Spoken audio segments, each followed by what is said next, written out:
আল্লাহর নামে শপথ নিয়ে বাড়ি থেকে প্রতিদিন বের হওয়া লাগে। 24 ঘন্টা সময় দিলাম, যদি গ্রেপ্তার করে আইনের আওতায় আনা না হয় আমরা ডিসি অফিস ঘেরাও করব।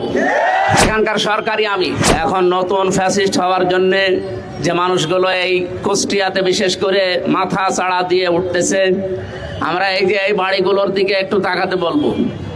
এই সেই বাড়িগুলো যেখান থেকে পানির বোতল, শরবতের বোতল আমাদের জন্য এই মানুষগুলো ফেলে দিয়েছিল।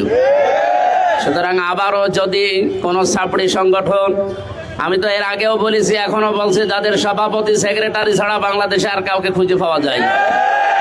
সুতরাং বাংলাদেশের এই সন্ত্রাসী দল এইটা এখন আর গণ অধিকার পরিষদ নেই, এটা গণধিকৃত পরিষদে পরিণত হয়ে গেছে। আমি আপনাদের ভোটে নির্বাচিত Lily ultra soft serum gel, যা গভীর থেকে স্কিনে দেয় 3 গুণ সিরাম হাইড্রেশন। সিরাম জেল হাইড্রেশনে ব্রাইট থাকো সব সিজনে। আমি একজন জনপ্রতিনিধি, আমার সামনে পুলিশের গাড়ি, পেছনে পুলিশের গাড়ি, এরপরও যদি তারা আমার গাড়িতে হামলা করার, আমাকে মেরে ফেলার উদ্দেশ্যে হামলা করার সাহস পায়, আমি বলবো এদেরকে সন্ত্রাসী বলতে আর কোনো বাধা নেই।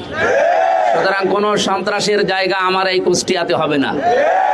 আমরা যতদিন আছি, বাংলাদেশ জামাত ইসলামী, ইসলামী ছাত্র শিবির, তাওহীদে জনতা এই কুষ্টিয়াতে যতদিন আছে, কোনো সন্ত্রাসী কর্মকাণ্ড আমরা চলতে দেব না ইনশাআল্লাহ।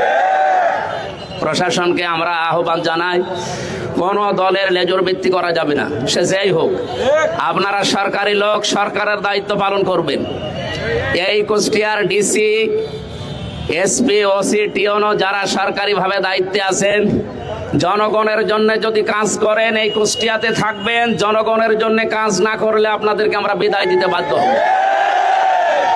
প্রাণপ্রিয় কুষ্টিয়াবাসী, আমরা যারা এই দেশে দিন কায়েমের স্বপ্ন দেখি, আল্লাহর কসম এই খোলা আকাশের নিচে দাঁড়িয়ে বলছি, আমাদের আল্লাহর নামে শপথ নিয়ে বাড়ি থেকে প্রতিদিন বের হওয়া লাগে।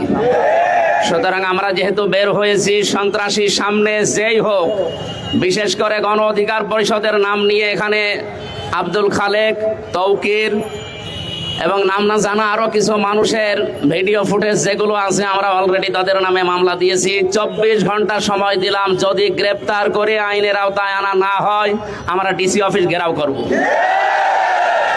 আপনাদেরকে সাবধান করছি, এই কুষ্টিয়াতে কোনো সন্ত্রাসী কর্মকাণ্ড চলতে দেওয়া হবে না ইনশাআল্লাহ।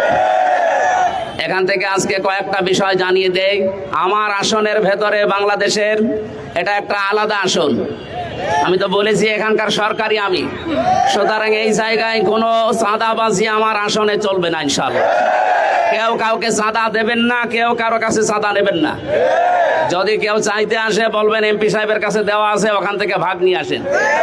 কার বাবার বুকের কলিজা এত বড় হয়েছে আমি দেখবো ইনশাআল্লাহ। 2 নম্বরের বিষয় বলছি, যারা আমাদের সদর থানার এবং ইবি থানার যারা দায়িত্বে আছেন, এসএলআর, এসপি, ডিসি যারা আছেন, জনগণের জন্য এখন থেকে আমরা যা বলবো আপনাদের জনগণের জন্য হলে এইটাই করা লাগবে। এর বিপরীত যদি কোনো কিছু আমি দেখি বা আমরা দেখি, আপনাদেরকে কিন্তু এই জেলায় আমরা আর থাকতে দেবো না। কারণ এই জেলা আমাদের জেলা, আমাদের প্রাণপ্রিয় জেলা। এই জেলাকে আমরা যেভাবে সুন্দর এবং স্বচ্ছভাবে গড়তে চাই, আপনাদের সাহায্য নিয়ে আমরা আশা করব আপনারা সাহায্য করবেন। আমার প্রাণপ্রিয় কুষ্টিয়াবাসী যারা এসেছেন, নিজেদের কাজকর্ম বাদ দিয়ে আজকের এই বিষয়ের উপরে, এই যে অন্যায়ের প্রতিবাদ সভায় যারা আজকে উপস্থিত হয়েছেন, সবাইকে অন্তঃস্থল থেকে ধন্যবাদ জানিয়ে আমি আর একটা কথা বলতে চাই শেষে। বাংলাদেশে এই 55 বছরে যে গেমটা জামাত শিবিরের ওপরে খেলা হয়েছিল, রাজাকার, আলবদর, জঙ্গি, বিভিন্ন ট্যাগ দিয়ে, এগুলো ভারতের একটা নাটক। এই নাটক বাংলাদেশে এখন আর খায় না এবং ভবিষ্যতেও কেউ খাবে না ইনশাআল্লাহ। সুতরাং আমরা সন্ত্রাসীদেরকে জানিয়ে দিতে চাই, এই দেশে জামাত ইসলামী এবং ছাত্র শিবিরের ওপরে এই ট্যাগ যদি কেউ দিতে চান, আমি স্পষ্ট ভাবে আপনাদেরকে বলছি, যেহেতু এটা ভারতের তৈরি করা নাটক। আল্লামা দেলাওয়ার হোসেন সাঈদী সংসদে বলেছিলেন, আমাকে যারা রাজাকার বলে এরা পিতৃ পরিচয়হীন অবৈধ সন্তান।